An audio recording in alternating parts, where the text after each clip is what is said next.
Hello বন্ধুরা, আমি মৃন্ময়। আমার অক্সফোর্ড এডুকেশন ইউটিউব চ্যানেলে ইতিহাস আলোচনার আজকের এই ক্লাসে তোমাদের সকলকে অনেক স্বাগত জানাই। আজকের এই ভিডিওতে যে টপিকের উপর আমি আলোচনা করব বা যে টপিকের উপর এই প্রশ্নগুলো রেখেছি সেটা হচ্ছে আফগান নেতা শের শাহ সুরি সম্পর্কে। এই শের শাহ সুরি সম্পর্কে আজ আমি তোমাদের জন্য 150টি এমসিকিউ প্রশ্ন নিয়ে আলোচনা করব। এই প্রশ্নগুলো তোমরা দেখলে পরে শের শাহ সুরি সম্পর্কে সমস্ত তথ্য এখান থেকে পেয়ে যাবে। আর পরীক্ষায় যেমন ধরনের প্রশ্ন আসে এই প্রশ্নগুলো তোমরা এখান থেকেও পেয়ে যাবে।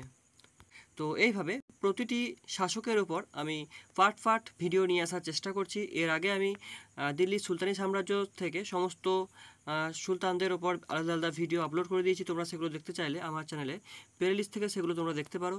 এরপর মুঘল যুগের বাবর হুমায়ুন সম্পর্কে ভিডিও আপলোড করা আছে, সেগুলো দেখতে চাইলেও তোমরা আমার চ্যানেলে গিয়ে দেখে আসতে পারো।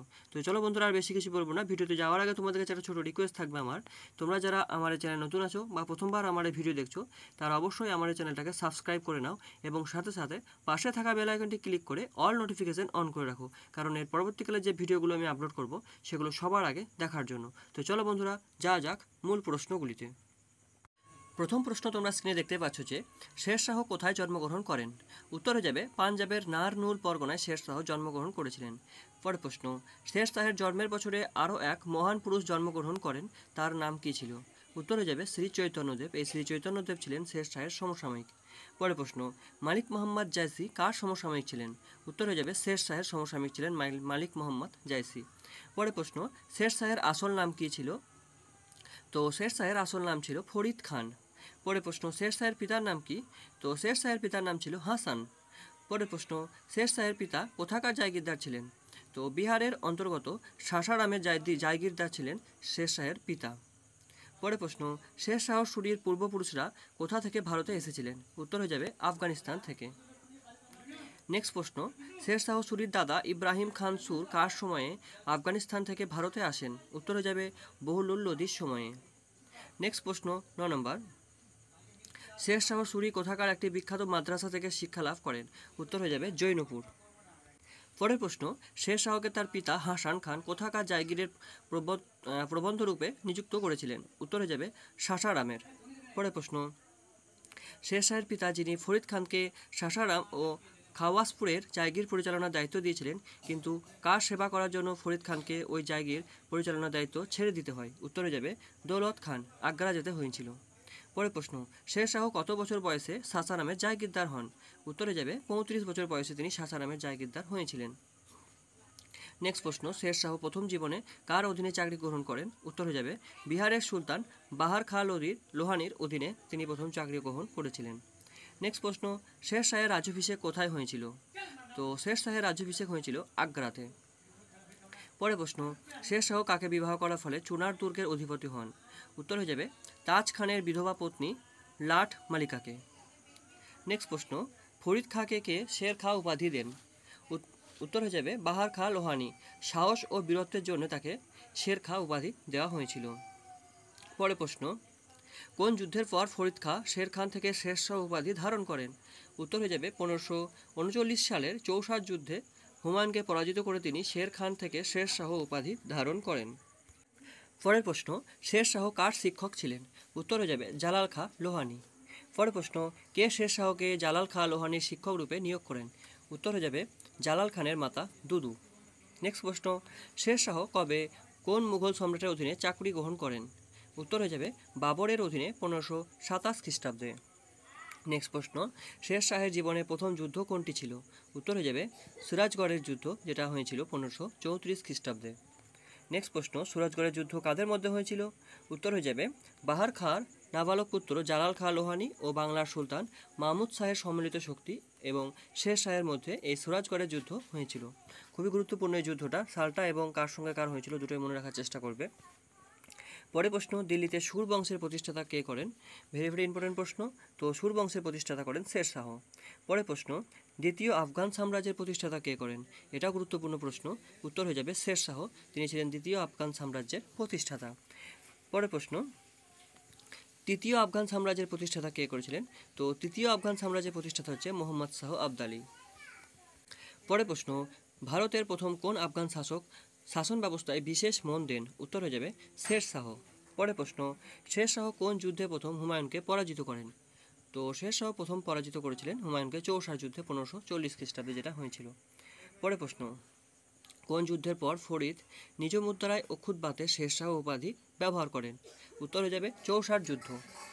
নেক্সট প্রশ্ন, শের শাহ কোন যুদ্ধে হুমায়ুনকে সম্পূর্ণভাবে দ্বিতীয়বার পরাজিত করেন? উত্তর হয়ে যাবে কৌনৈজের বা বিলগ্রামের যুদ্ধ। নেক্সট প্রশ্ন, শের শাহ সিংহাসনে বসে প্রথমে কোন প্রাদেশিক শাসকের বিদ্রোহ দমন করেন? উত্তর হয়ে যাবে বাংলার গভর্নর খিজির খাঁ, যেটা হয়েছিল 1541 খ্রিস্টাব্দে। পরের প্রশ্ন, শের শাহ কত বছর বয়সে দিল্লির সিংহাসনে বসেন? উত্তর হয়ে যাবে 54 বছর বয়সে, মতভেদে 68 বছর বয়সে। পরের প্রশ্ন, শের শাহ কোন যুদ্ধের পর দিল্লির সিংহাসনে বসেন? তো উত্তর হয়ে যাবে কৌনৌজের বা বিলগ্রামের যুদ্ধের পর তিনি দিল্লির সিংহাসনে বসেছিলেন, যেটা সংঘটিত হয়েছিল 1540 খ্রিস্টাব্দে। পরের প্রশ্ন, ঘরঘরা যুদ্ধে মাহমুদ লোদির সাথে কারা যুক্ত ছিলেন? উত্তর হয়ে যাবে শের শাহ সুরি ও নসরাত শাহ। পরের প্রশ্ন 34 নম্বর, শের শাহ বাবরের পক্ষ নিয়ে কোন যুদ্ধ করেন? উত্তর হয়ে যাবে চান্দেরির যুদ্ধ 1528 খ্রিস্টাব্দে। যুদ্ধের পর বাবর শের শাহ সুরকে ভবিষ্যতের বিদ্রোহী হিসাবে দাবি করেন। পরের প্রশ্ন, ভাগ্য সহায় হলে আমি সহজেই ভারত থেকে মুঘলদের তাড়িয়ে দেব। আফগানদের অনৈক্যের কারণে মুঘলরা এদেশে শাসন পেয়েছিল। শের শাহ কোন অভিযানের সময় এই বিবৃতি দিয়েছিলেন? উত্তর হয়ে যাবে চান্দেরি অভিযান। পরের প্রশ্ন, কোন সালে শের শাহের রায়সিন অভিযান, যা কলঙ্কিত হিসাবে বিবেচিত হয়, সংগঠিত হয়েছিল? উত্তর হয়ে যাবে 1543 খ্রিস্টাব্দে।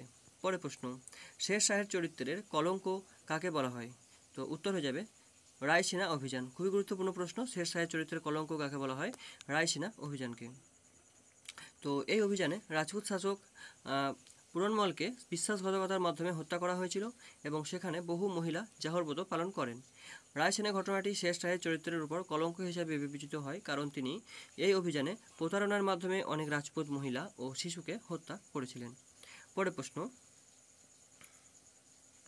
শের শাহ রায়সিনা আক্রমণের সময় কোরআনে হাত রেখে শপথ করেন যে তিনি পুরনমলের কোনো ক্ষতি করবেন না। এই শপথ গ্রহণের সাক্ষী কে ছিলেন, যিনি পরে শের শাহের বিশ্বাসঘাতকতায় এতটাই যন্ত্রণার শিকার হয়েছিলেন যে আত্মহত্যা করেন? উত্তর হয়ে যাবে কুতুব খান। পরের প্রশ্ন, হুমায়ুন কোন যুদ্ধে শের শাহ সুরকে পরাজিত করেন? উত্তর হয়ে যাবে বাংলা। পরের প্রশ্ন, মালদেবের দুই সেনাপতি নাম করুন, যারা শের শাহের বিরুদ্ধে গিরি সুমেলের যুদ্ধে বীরত্বের সাথে যুদ্ধ করেন?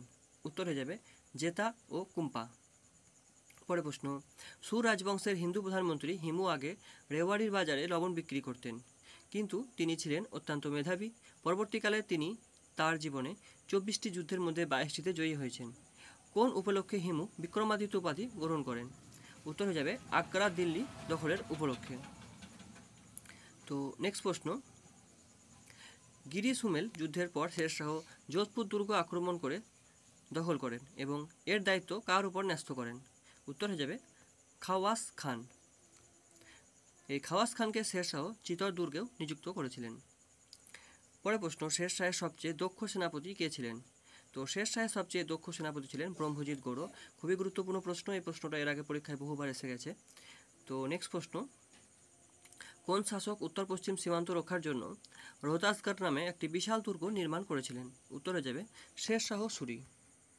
পরের প্রশ্ন, দক্ষিণ বিহারের শাসক হওয়ার পর কে হজরত ই আলা উপাধি গ্রহণ করেছিলেন, অথবা দিল্লির কোন শাসক হজরত ই আলা নামে পরিচিত ছিলেন? উত্তর হয়ে যাবে শের শাহ সুরি। নেক্সট প্রশ্ন, যুগের খলিফা উপাধি কে গ্রহণ করেছিলেন? তো যুগের খলিফা উপাধি গ্রহণ করেছিলেন শের শাহ। নেক্সট প্রশ্ন, শের শাহ সুরির উপাধিগুলি কী কী ছিল? তো শের শাহ সুরি যে উপাধিগুলি নিয়েছিলেন সেগুলি হচ্ছে সুলতান উল আদল, শের খান, হজরত ই আলা। নেক্সট প্রশ্ন, কোন যুদ্ধে কাকে পরাজিত করার পর ফরিদ খান শের শাহ উপাধি ধারণ করেন? উত্তর হয়ে যাবে চৌসার যুদ্ধে, যেটা সংঘটিত হয়েছিল 1539 খ্রিস্টাব্দে হুমায়ুনের বিরুদ্ধে। নেক্সট প্রশ্ন, বাংলার কাকে পরাজিত করার পর শের শাহ সুরি হজরত ই আলা উপাধি গ্রহণ করেন? উত্তর হয়ে যাবে নসরত শাহকে পরাজিত করে তিনি এই উপাধি ধারণ করেছিলেন।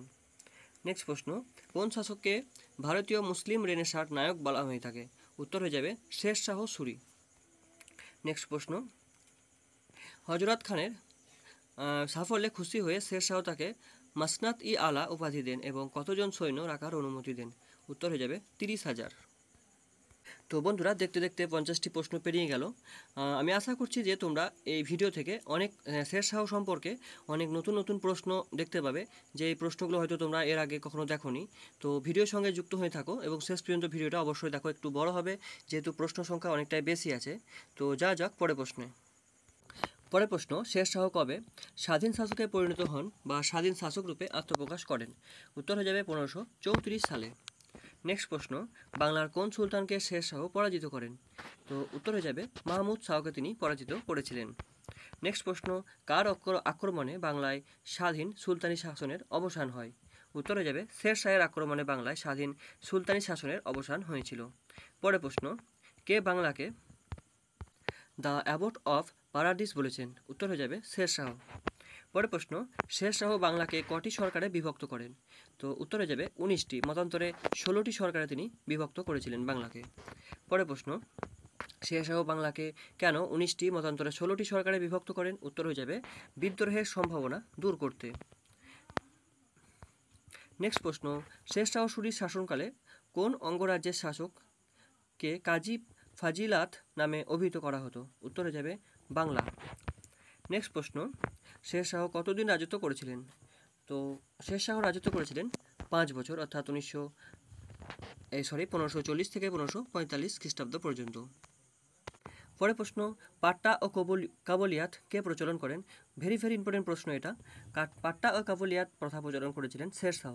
পরের প্রশ্ন, পাট্টা কী ছিল? তো পাট্টা হচ্ছে জমিতে প্রজার অধিকার ও দেওয়া খাজনা উল্লেখ করা এক লিখিত দলিল যা প্রজাকে দেওয়া হতো। পরের প্রশ্ন, কাবুলিয়াত কী ছিল? তো কাবুলিয়াত কী ছিল? উত্তর হয়ে যাচ্ছে যে দলিলের মাধ্যমে প্রজারা নিজের জমির শর্ত মেনে নিয়ে রাজস্ব আদায়ের স্বীকৃতি দিত তাকে কাবুলিয়াত বলা হতো। খুবই গুরুত্বপূর্ণ পাট্টা ও কাবুলিয়াত এই প্রশ্ন দুটি। পরের প্রশ্ন, মুঘল যুগে কে জরিমানা ও মহাশিলওয়ানা কর আদায় করতেন? উত্তর হয়ে যাবে শের শাহ। পরের প্রশ্ন, শের শাহ সুরির জমি পরিমাপের একক কী ছিল? খুবই গুরুত্বপূর্ণ প্রশ্ন এটাও। শের শাহ সুরির জমি পরিমাপের একক ছিল গাছ-ই-সিকান্দারি। নেক্সট প্রশ্ন, ভূমি রাজস্ব আদায়ের জন্য প্রথম মুসলিম শাসককে রায়তওয়ারি প্রথা চালু করেন? উত্তর হয়ে যাবে শের শাহ সুরি। নেক্সট প্রশ্ন, শের শাহ মোট কতগুলি সরাইখানা নির্মাণ করেন? তো শের শাহ মোট 17টি সরাইখানা নির্মাণ করেছিলেন।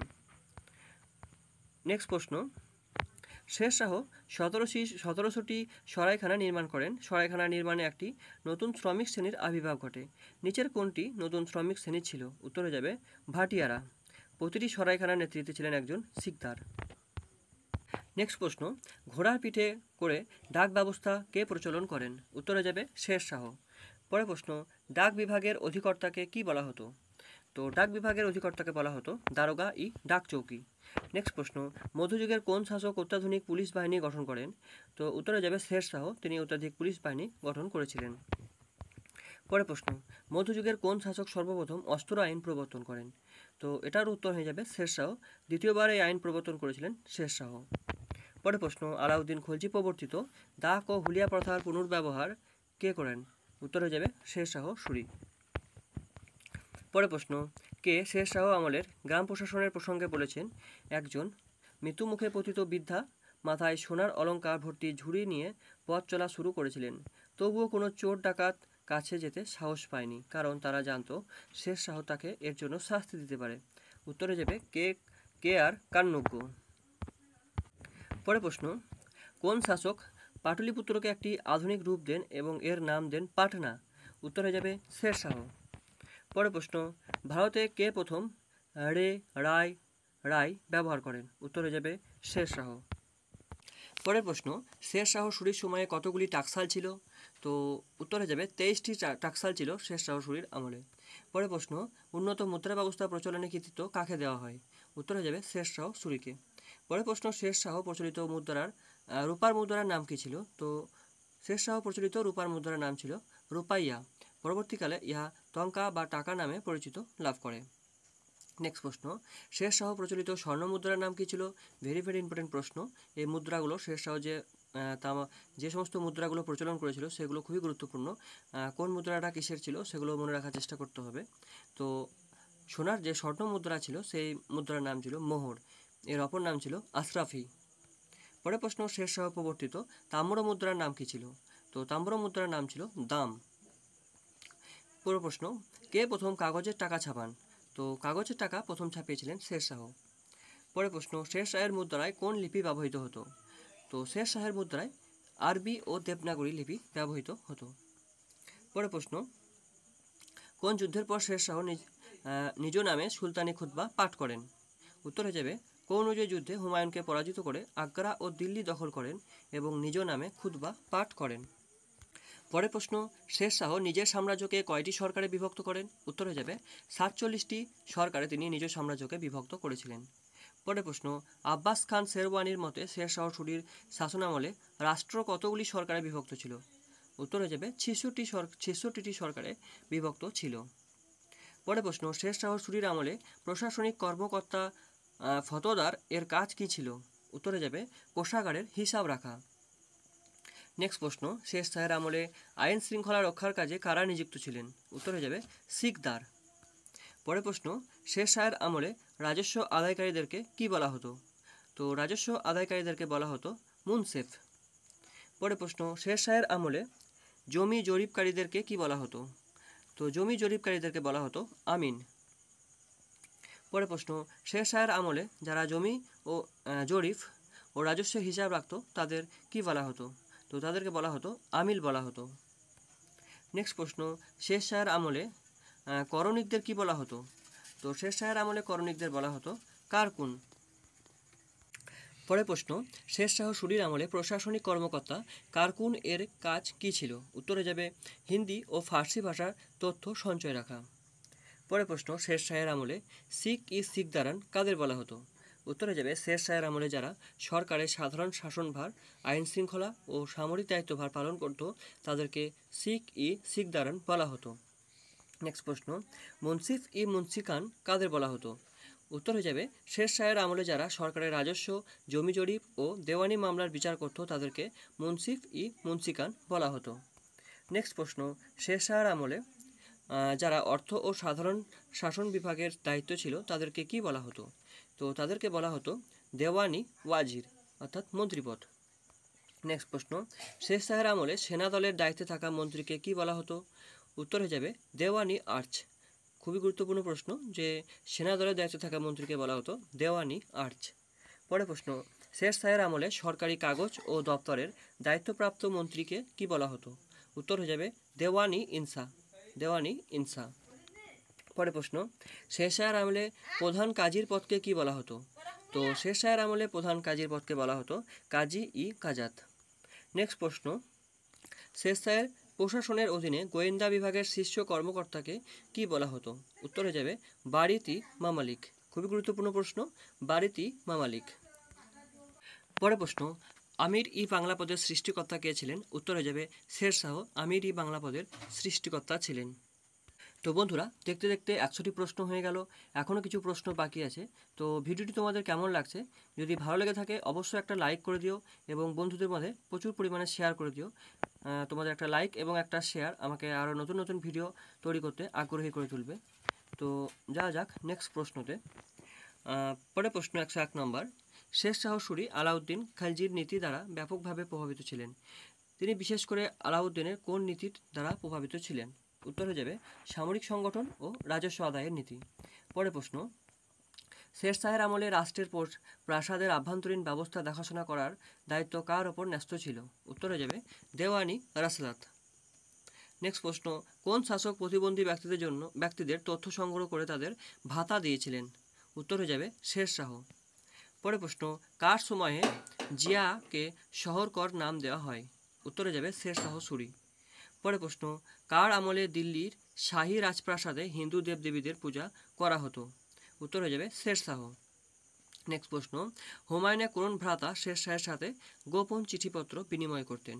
উত্তর হয়ে যাবে কামরান। নেক্সট প্রশ্ন, শেরশাহ একজন ন্যায়পরায়ণ শাসক ছিলেন। তিনি নিজে সপ্তাহের কোন দিন সন্ধ্যাবেলায় বিচার পরিচালনা করতে বসতেন? উত্তর হয়ে যাবে বুধবার। পরের প্রশ্ন, শেরশাহ সুরির কোন দিকটি ঐতিহাসিকগণ দ্বারা প্রশংসিত ছিল? উত্তর হয়ে যাবে ভূমি রাজস্ব সংস্কার, কারণ ভূমি রাজস্ব সংস্কারের ক্ষেত্রে শেরশাহ গুরুত্বপূর্ণ ভূমিকা নিয়েছিলেন। পরের প্রশ্ন, শেরশাহের আমলে রাজস্বের পরিমাণ কত ছিল? তো উত্তর হয়ে যাবে উৎপন্ন ফসলের 1/3 অংশ, মতান্তরে 1/4 অংশ ছিল ভূমি রাজস্বের পরিমাণ। পরের প্রশ্ন, শের শাহ জমিকে কয়টি ভাগে ভাগ করেন? উত্তর হয়ে যাবে 3টি, উৎকৃষ্ট, মাঝারি এবং নিকৃষ্ট, এই 3টি শ্রেণীতে ভাগ করেছিলেন। পরের প্রশ্ন, শের শাহের আমলে একজন দক্ষ কর্মচারী ছিলেন যিনি জরিপের কাজ পরিচালনা করতেন, তার নাম কি? তো তার নাম হচ্ছে আহমদ খাঁ। পরের প্রশ্ন, শের শাহের রাজত্বকালে কৃষি জমি পরিমাপের জন্য কোন মাপ একক ব্যবহার করা হতো? উত্তর হয়ে যাবে সিকান্দারি গজ বা গাজী সিকান্দারি। পরের প্রশ্ন, শের শাহ সপ্তাহের কোন দিন নিজের সর্বোচ্চ আপিলের বিচার করতেন? উত্তর হয়ে যাবে বুধবার। নেক্সট প্রশ্ন, শের শাহ কতজন মন্ত্রী নিয়োগ করেন? উত্তর হয়ে যাবে 4 জন মন্ত্রী তিনি নিয়োগ করেছিলেন। দেওয়ানি ওয়াজির, দেওয়ানি আর্চ, দেওয়ানি ইনসা ও দেওয়ানি রিসালাত, এই 4 প্রকার মন্ত্রী তিনি নিযুক্ত করেছিলেন। পরের প্রশ্ন, শের শাহের অন্যতম হিন্দু সেনাপতির নাম কি ছিল? তো উত্তর হয়ে যাবে ব্রহ্মজিৎ গৌড়। খুবই গুরুত্বপূর্ণ প্রশ্ন, হিন্দু সেনাপতির নাম ছিল ব্রহ্মজিৎ গৌড়। পরের প্রশ্ন, হুমায়ুন ও শের খানের মধ্যে সংঘটিত যুদ্ধের মধ্যে কোন যুদ্ধটি নির্ণায়ক ছিল, যেখানে শের খান যুদ্ধ বিজয়ের পর শের শাহ আলম উল আদিল উপাধি গ্রহণ করেন? উত্তর হয়ে যাবে চৌসার যুদ্ধ। পরের প্রশ্ন, শের শাহ কত সালে লাহোর জয় করেন? তো শের শাহ লাহোর জয় করেছিলেন 1541 সালে। নেক্সট প্রশ্ন, শের শাহের সমাধিসৌধ কে নির্মাণ করেন? তো শের শাহের সমাধিসৌধ নির্মাণ করেছিলেন শের শাহ নিজেই। পরের প্রশ্ন, তাজমহলের পূর্বসূরি কোন স্থাপত্যকে বলা হয়? তো তাজমহলের পূর্বসূরি বলা হতো শের শাহের সমাধিসৌধকে। নেক্সট প্রশ্ন, কোনটিতে হিন্দু ও ইরানি স্থাপত্যের প্রথম সমন্বয় দেখা যায়? উত্তর হয়ে যাবে শের শাহের সমাধিতে। নেক্সট প্রশ্ন, কোন সমাধি সম্পর্কে বলা হয়েছে এই সমাধিটি তুগলক আমলের ইমারতগুলির গাম্ভীর্য ও শাহজাহানের মহান রচনা তাজমহলের নারী সুলভ সৌন্দর্যের মধ্যে একটি যোগসূত্র স্থাপন করে? উত্তর হয়ে যাবে শের শাহের সমাধি। পরের প্রশ্ন, আলী ওয়াল খান কোনটির স্থপতি ছিলেন? তো উত্তর হয়ে যাবে হাসান খান সুরের সমাধি ও শের শাহের সমাধি। খুবই গুরুত্বপূর্ণ প্রশ্ন। পরের প্রশ্ন, কোন সমাধিটিকে শের শাহ সুরির সমাধির পূর্বসূরি বলা হয়? উত্তর হয়ে যাবে গিয়াসউদ্দিন তুগলকের সমাধিকে শের শাহ সুরির সমাধির পূর্বসূরি বলা হয়। পরের প্রশ্ন, কামিংহাম কাকে দ্বিতীয় তাজ বলেছেন? উত্তর হয়ে যাবে সাসারামের সমাধিকে। পরের প্রশ্ন, দিল্লির পুরানো কেল্লা কে নির্মাণ করেন? তো দিল্লির পুরানো কেল্লা নির্মাণ করেছিলেন শের শাহ। পরের প্রশ্ন, উত্তর ভারত থেকে বাংলা পর্যন্ত কাদের দ্বারা নির্মিত রাস্তাটিকে শের শাহ সুরি মেরামত করেছিলেন? উত্তরে যাবে মৌর্য শাসকদের দ্বারা নির্মিত রাস্তাকে শের শাহ সুরি মেরামত করেছিলেন। পরের প্রশ্ন, গ্র্যান্ড ট্র্যাঙ্ক রোড বা সড়ক-ই আজম কে নির্মাণ করেন? খুবই গুরুত্বপূর্ণ প্রশ্ন, ভেরি ইম্পর্টেন্ট প্রশ্ন এটা। উত্তরে যাবে শের শাহ এই গ্র্যান্ড ট্র্যাঙ্ক রোড বা সড়ক-ই আজম নির্মাণ করেছিলেন। পরের প্রশ্ন, সড়ক-ই আজম দ্বারা শের শাহ কোন দুটি শহরকে যুক্ত করেন? উত্তরে যাবে সোনারগাঁও থেকে লাহোর এবং সোনারগাঁও থেকে সিন্ধুনদ। পরের প্রশ্ন, শের শাহ কর্তৃক নির্মিত রাস্তা ও সরাইখানা ছিল আফগান সাম্রাজ্যের ধমনী, এই কথাটি কে বলেছেন? তো এই কথাটি বলেছিলেন KR কান্নুগো।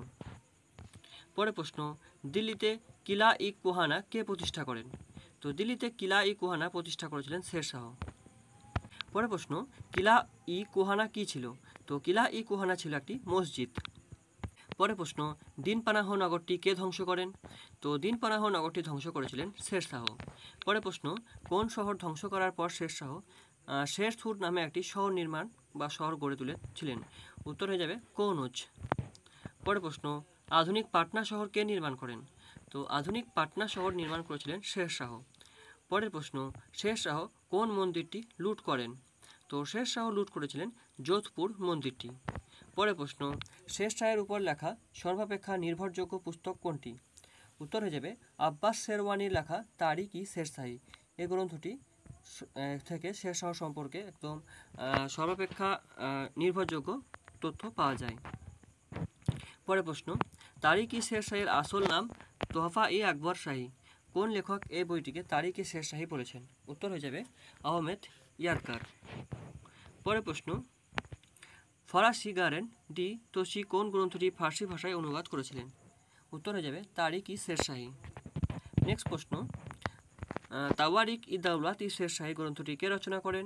উত্তর হয়ে যাবে হাসান আলী খান। পরের প্রশ্ন, তোহফা-ই-আকবর শাহী থেকে কোন শাসকের কৃতিত্বের কথা বা তথ্য পাওয়া যায়? উত্তর হয়ে যাবে শের শাহ সুরি। আব্বাস খান শেরওয়ানির তারিখ-ই-শেরশাহী বইটিকে তোহফা-ই-আকবর শাহী বলা হয়। পরের প্রশ্ন, কোন কোন গ্রন্থে শের শাহের জীবন ও প্রশাসনের উল্লেখ পাওয়া যায়? তো উত্তর হয়ে যাবে তারিক-ই দৌলত শেরশাহী, তারিক-ই শেরশাহী, তারিক-ই দাউদি, তোহফা-ই আকবর শাহী এই গ্রন্থগুলি থেকে শেরশাহের জীবন ও প্রশাসন সম্পর্কে উল্লেখ পাওয়া যায়। পরের প্রশ্ন, যদি শেরশাহ আরও কিছুকাল বেঁচে থাকতেন ইতিহাসের রঙ্গমঞ্চে মহান মুঘল সম্রাটদের আবির্ভাব হয়তো আর ঘটত না। এই উক্তিটি কার ছিল? তো এই উক্তিটি করেছিলেন স্মিথ। পরের প্রশ্ন, শেরশাহ বাবরের সেনাবাহিনীতে যোগ দিয়ে বাবরের হয়ে কোন যুদ্ধ করেন? উত্তর হয়ে যাবে মেদিনী রায়ের সাথে যুদ্ধ। এর ফলে শেরশাহ সাসারামের জায়গিরদার পান। নেক্সট প্রশ্ন, শেরশাহ কোন কাব্যগ্রন্থগুলি পড়ে নিজের বাস্তব জ্ঞান সঞ্চয় করেছিলেন? উত্তর হয়ে যাবে গুলিস্তান, বুহাস্তান ও সিকান্দারনামা। পরের প্রশ্ন, শেরশাহ কোন দুর্গ আক্রমণ করতে গিয়ে মারা যান? তো উত্তর হয়ে যাবে কালিঞ্জ দুর্গ আক্রমণ করতে গিয়ে তিনি মারা গিয়েছিলেন। সালটা হচ্ছে 1545 খ্রিস্টাব্দে। পরের প্রশ্ন, শেরশাহ কালিঞ্জ দুর্গ আক্রমণকালে ওখানকার শাসক কে ছিলেন? তো উত্তর হয়ে যাবে কিরাত সিং। কিরাত সিং ছিলেন সেই সময় কালিঞ্জ দুর্গের শাসক। পরের প্রশ্ন, শেরশাহর মৃত্যু হয় কিভাবে? তো শেরশাহের মৃত্যু হয়েছিল বারুদের গোলা বিস্ফোরণের ফলে। পরের প্রশ্ন, শেরশাহ তার উত্তরসূরি হিসাবে কাকে মনোনীত করেছিলেন? উত্তর হয়ে যাবে আদিল খাঁকে তিনি তার উত্তরসূরি হিসাবে মনোনীত করেছিলেন। আদিল খান ছিলেন শেরশাহের জ্যেষ্ঠ পুত্র। তিনি উত্তরাধিকারী হিসাবে নিযুক্ত হন, কিন্তু আফগান সর্দাররা তার কনিষ্ঠ পুত্র জালাল খানকে উত্তরাধিকারী রূপে উপযুক্ত মনে করেন। পরের প্রশ্ন, শেরশাহ সুরির ঠিক পরে দিল্লির সিংহাসনে কে বসেন? তো শেরশাহের সুরির ঠিক পরে দিল্লির সিংহাসনে বসেছিলেন তার পুত্র জালাল খান। তোমাদের লাস্ট প্রশ্ন 150 নম্বর, পৃথিবীতে ইনি একমাত্র সম্রাট যার মৃত্যুতে সমাধিস্থলে সকল ধর্মের মানুষের সমাগম দেখা গিয়েছিল, তিনি কে? উত্তর হয়ে যাবে শেরশাহ। তো বন্ধুরা, এই ছিল আফগান নেতা শেরশাহ সুরি সম্পর্কে 150টি প্রশ্ন। এই প্রশ্নগুলো তোমরা খুব ভালোভাবে প্র্যাকটিস করো। এই প্রশ্নগুলোকে খুব ভালোভাবে প্র্যাকটিস করলে শেরশাহ সুরি সম্পর্কে পরীক্ষাতে যাই প্রশ্ন আসুক না কেন এখান থেকে কিন্তু তোমরা প্রশ্ন কমন পেয়ে যাবে। আমি এটুকু আশা করতে পারি, কারণ এখানে প্রশ্ন সংখ্যা অনেকটাই বেশি আছে এবং সমস্ত তথ্যগুলো খুঁটিয়ে খুঁটিয়ে এখানে জড়ো করা হয়েছে। তো বন্ধুরা, আজকের ভিডিওটি ভালো লেগে থাকলে অবশ্যই একটা লাইক করে দিও, আর এরকম ভিডিও পেতে হলে অবশ্যই চ্যানেলটাকে সাবস্ক্রাইব করে নাও। তো আজ এই পর্যন্ত, দেখা হবে পরের ভিডিওতে। জয় হিন্দ, বন্দে মাতরম।